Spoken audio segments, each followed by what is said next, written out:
Magandang gabi po sa inyong lahat mga kasikap. Time check po tayo.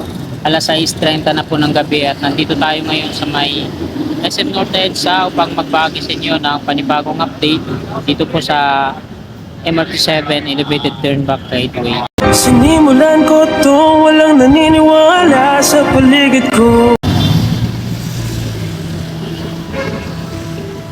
So ito muna mga kasikap, pakita ko sa inyo yan, yung update dito sa North EDSA Station.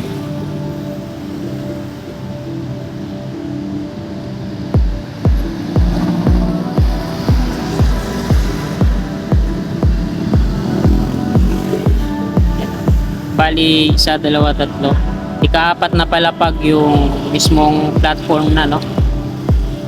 Ayan. Ito yung North EDSA Station ng MRT7.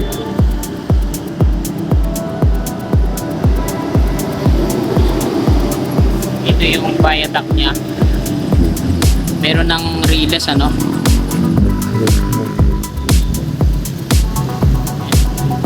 Mag-isa na lang dito si kuya. May relays na, tas dun sa kapila mga stair ups pa lang o ties. Yan kakabit yung relays.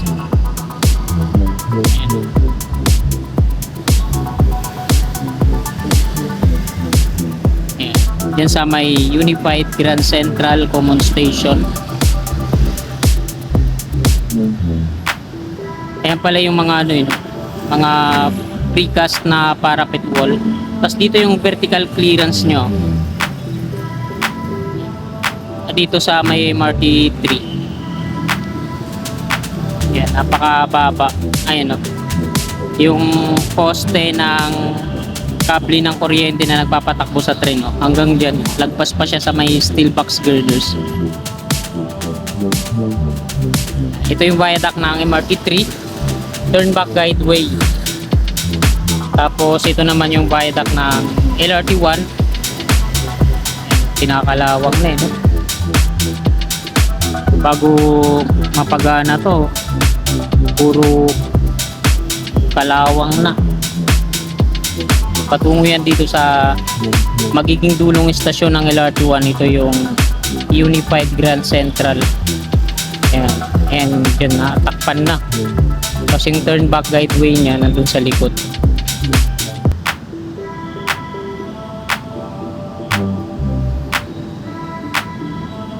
Ayan, angat na tayo.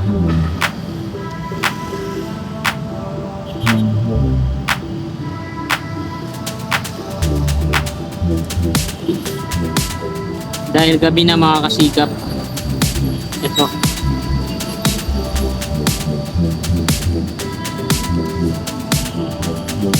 And so mahaba itong North EDSA Station hanggang doon yun sa dulo. Yan. Ayan naman yung Cityland, tapos dito sa kaliwa yung Metro Manila Subway North Avenue Station. Tapos dito yung mga walkway niya sa gilid, no? Elevated walkway, ayan. Ganyan na rin siya.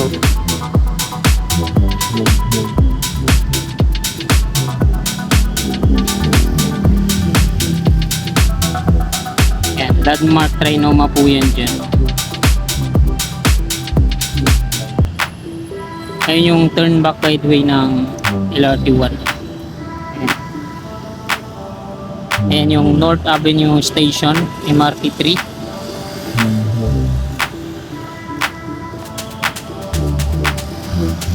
So ito yung viaduct ng MRT7 Elevated Turnback Guideway patungo dito sa West Avenue.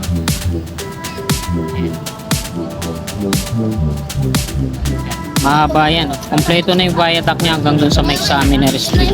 Bukas, meron na naman yan.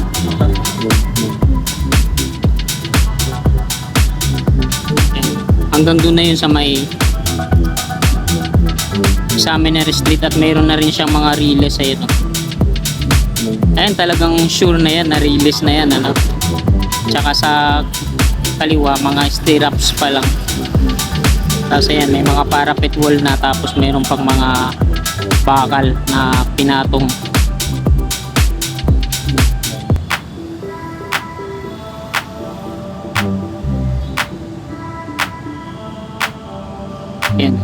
Riles niya.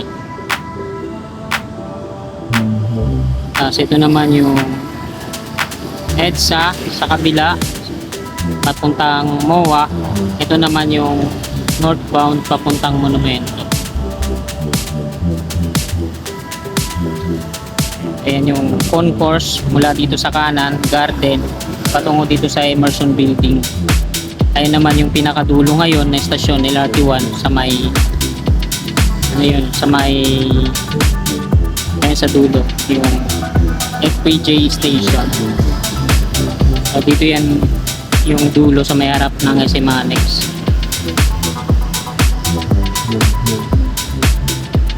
So ayan lang mga kasikap yung update natin ngayong gabi. Magandang gabi po sa inyong lahat.